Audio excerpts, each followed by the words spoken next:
बघा, आज आपल्याला नवोदयच्या मराठीच्या व्याकरणामध्ये आपले 3 प्रकरण शिकून झालेले आहेत. नाम, नामाचे प्रकार, सर्वनाम, विशेषण, विशेषणाचे प्रकार आणि विशेष्य. बरोबर. आज आपल्याला शिकायचे आता क्रियापद. चौथा धडा शिकायचा व्याकरणामधला. क्रियापद काढा. सगळ्यांनी 212 पान नंबर काढा गाईडमधलं. मी मगाशीच तुम्हाला ह्याच्याबद्दल आयडिया दिली होती. आहे हा शब्द आला होता आपल्याला. होता शब्द आला होता. होता एका उतार्यामध्ये आला होता ना. म्हणजेच काय बघा, आता वाक्य वाचते तुम्ही, लक्ष द्या म्हणजे तुमच्या अजून लक्षात येते. मुलींचं लक्ष नाही. मुली ताट बसा, गप्पा मारताय. आयुष्यात तर आल्यापासून गप्पा मारते. माझं आहे लक्ष तिच्याकडं. बघा, सुरेखा चिकू खाते, सुदेश पाणी पितो. आता बघा, या शब्दांच्या खाली अंडरलाईन आहे. खाते पितो. मग खातेमधून कशाची क्रिया घडली रे? खाण्याची. खाते म्हणजे कशाची क्रिया घडली? घडली म्हणजे घडती. आता चालूच आहे ती क्रिया अजून. खाते खाण्याची क्रिया, पितो पिण्याची क्रिया. म्हणजे जे शब्द क्रिया दाखवतात. काय अर्थ झाला मग याचा? जे शब्द म्हणा माझ्या पाठीमागं, क्रिया दाखवतात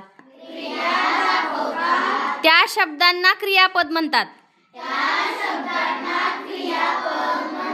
आणि या अर्थ दाखवणाऱ्या क्रिया दाखवणाऱ्या शब्दांमुळेच आपल्या वाक्याचा अर्थ पूर्ण होता. आता मी जर म्हणलं मी आंबा, तर तुम्हाला कळलं का काय झालं त्या वाक्यात? मी नुसतंच एक वाक्य सांगितलं, मी आंबा. मग तुम्ही म्हणाल मॅडम आम्हाला काहीच समजलं नाही. बरोबर. पण मी जर असं वाक्य लिहिलं, मी आंबा खाते, तर आता तुम्हाला समजलं की काय चाललंय ह्या वाक्यात नेमकं.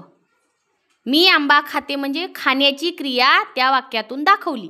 ते वाक्य अर्थपूर्ण झालं. कसं झालं?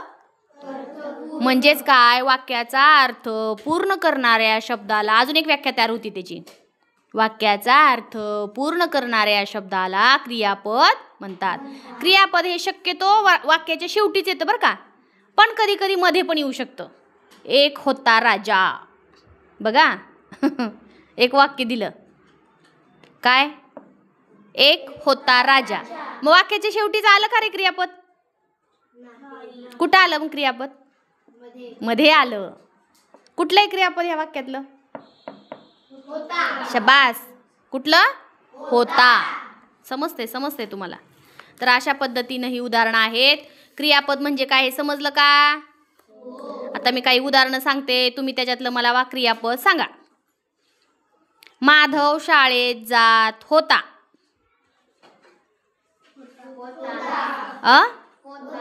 शबास. होता हे क्रियापद आहे. एक होता शेतकरी. होता. मुलगी हुशार आहे. कुठलं क्रियापद आहे?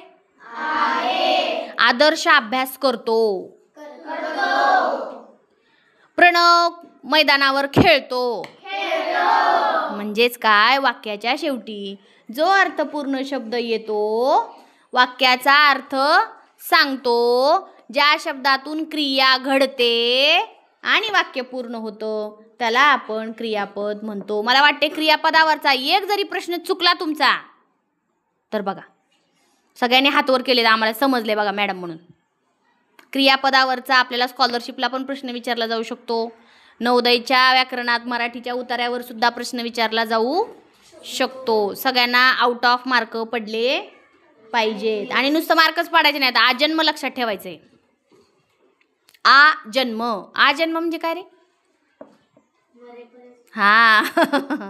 म्हणजे पाठ केले शब्दसमूहाबद्दल एक शब्द आहे पाठ म्हणायचा. आजन्म म्हणजे मरेपर्यंत असा अर्थ होतो त्याचा. ठीक आहे.